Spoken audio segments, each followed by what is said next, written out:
And now I'd like to introduce Jeff Benavides from 15 Light Years, another Central Florida solar installer.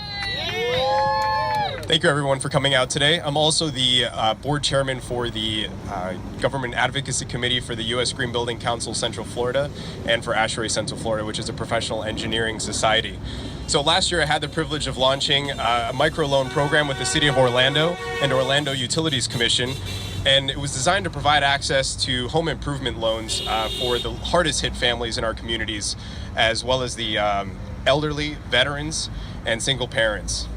So the biggest lesson that I learned through that process was that, as equal as our culture might seem, we are very polarized when it comes to providing access to clean energy technologies and, in general, business-to-business operations.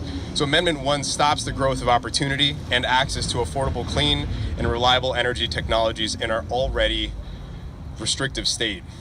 So why can't we believe in a more diverse economy and a diverse energy mix to provide access to all and provide access to these improvements for the homeowners? I brought this little astronaut out today just as a reminder. In May 25th of 1961, when John F. Kennedy challenged our country to catch up and overtake the space race.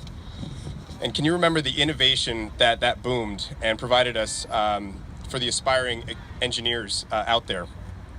It really jump-started the digital world that we have in the robotics and biotech industries that we see today.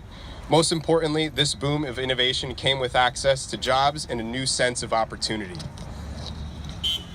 So in April, you might have seen the team of UCF undergraduate seniors that created the foam barge that was basically mounted with solar panels and was put on top of the retention pond of one of the UCF campuses. So this pond actually has the potential energy to power Bright House Stadium. So of these 4 students that did that project, 2 of them were scooped up with out-of-state companies and they ended up moving away.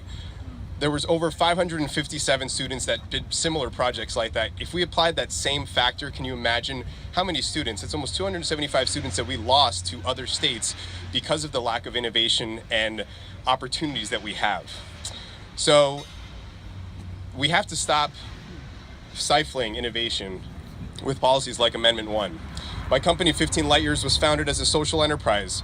What that means is that we are committed to harnessing the energy of these aspiring engineers from age 4 to college level through focusing on education, on-the-job training, and community events. The individuals and intentions behind this amendment squash our business